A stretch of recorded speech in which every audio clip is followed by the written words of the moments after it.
Court में भी case आप लोगों का था, उसका क्या हाल है, या फिर अभी शांत मोड में है? सुप्रीम कोर्ट की डेट भी 19 और 20 तारीख के बाद ही डिसाइड होगा सर, क्योंकि अभी 69,000 का जो केस है, 69,000 केस में कुछ साथियों ने आईए के माध्यम से जुड़े हुए हैं, लेकिन जब वो विषय तो आरक्षण विसंगति का है, जब तक उस पर कोई अभी दूसरी डिस्कशन नहीं हुई, बहस नहीं हुई, जब तक उसका कोई सार्थक परिणाम नहीं आए आरक्षण वालों का, जब तक उसमें कुछ है नहीं मामला भी। और चलिए विक्रम सिंह से एक सवाल लेता हूं, फिर आपके पास आऊंगा। विक्रम सिंह,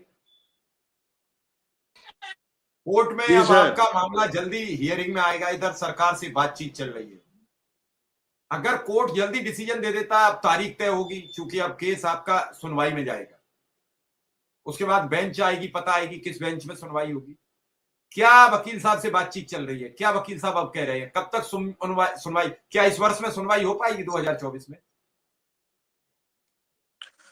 सर, जैसे ही आज नाम डिलीट करने का आदेश हो गया है, और जैसे ही नाम डिलीट हो जा रहा है कि केस में डेट लगेगा, यदि जल्द लग गया तो अच्छा है, और यदि थोड़ी देर हो गई तो उसको हम लोग मेंशनिंग करवा के लगवाया जाएगा, ऐसा वकील साहब ने कहा है कि हम लोग प्रयास करेंगे जल्द से जल्द केस को मेंशनिंग करवाकर इस साल तो कम से कम सुनवाई हो ही जाए, क्योंकि लगभग नवंबर तो लगभग समाप्ति होने जा रहा है, आज 18 तारीख हो गए। तो हम लोग का प्रयास है कि इस साल मतलब 1 से 2 सुनवाई हो जाए, क्योंकि फाइनल हियरिंग, और चूंकि हो सकते हैं जज बदल जाएं, हालांकि पंकज मित्तल सर तो रहेंगे, हो सकता है दूसरा कौन जज आता है तो आने वाला समय बताएगा।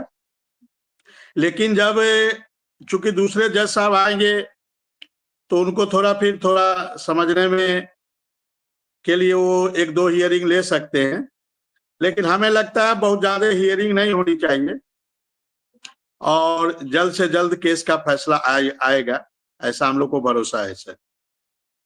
क्योंकि इस साल तो काफी देर हो गया, और इतना देर हो गया कि पूछिए मत।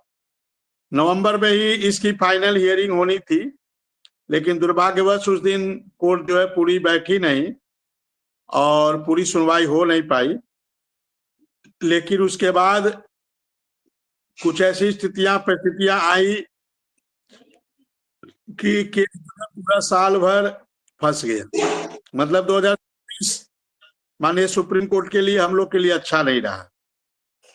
एक भी हियरिंग 2024 में संभव नहीं हो पाई। अब क्यों नहीं हो पाई, हमारे अनुदेशक साथी जानते हैं।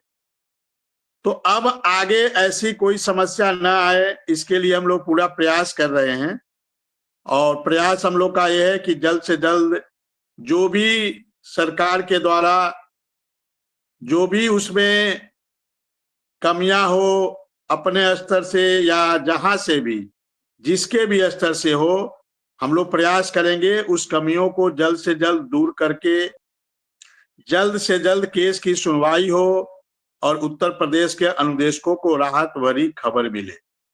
क्योंकि उत्तर प्रदेश के अनुदेशक बड़े ही विश्वास से माननीय सुप्रीम कोर्ट गया, और जब विश्वास ही डगमगाता है तो समस्याएं खड़ी होती है। तो 2024 में तो उत्तर प्रदेश के अनुदेशकों का विश्वास बहुत डगमगाया, बहुत सारे उतार चढ़ाव आए, अनुदेशकों के अंदर भी काफी गुस्सा आया कि इतनी अच्छी सुनवाई हो रही थी, बीच में न जाने कौन सा खेल खेला गया। और इस खेल के नाते ये केस जो फाइनल हियरिंग की ओर जा रहा था, फाइनल हियरिंग लगी हुई थी, ये केस फिर वापस रजिस्ट्रार के यहाँ चला गया, और ये रजिस्ट्रार के यहाँ 24 जुलाई को ही गया, और उसके बाद भी 5 महीने लग गए।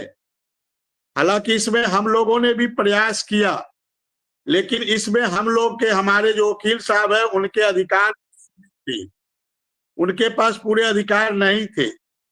फिर भी बैकडोर से हम लोगों का प्रयास हुआ, और उस प्रयास का परिणाम है कि आज जो है नाम डिलीट करने का माननीय जज साहब ने ऑगस्टीन जॉर्ज मसीह साहब थे, उन्होंने आज अलाउ कर दिया कि नाम डिलीट करने के लिए, और अब नाम डिलीट हो जाएगा। उसके बाद ये केस जो है फिर से बेंच में जाए। तो अब उत्तर प्रदेश के अनुदेशकों के अंदर आज एक राहत वाली खबर है कि जो गाड़ी कहीं ना कहीं दलदल में फंसी हुई थी और उस दलदल में फंसाने का कार्य अपने ही साथियों ने किया था, तो आज वो गाड़ी दलदल से लगभग निकल गई है।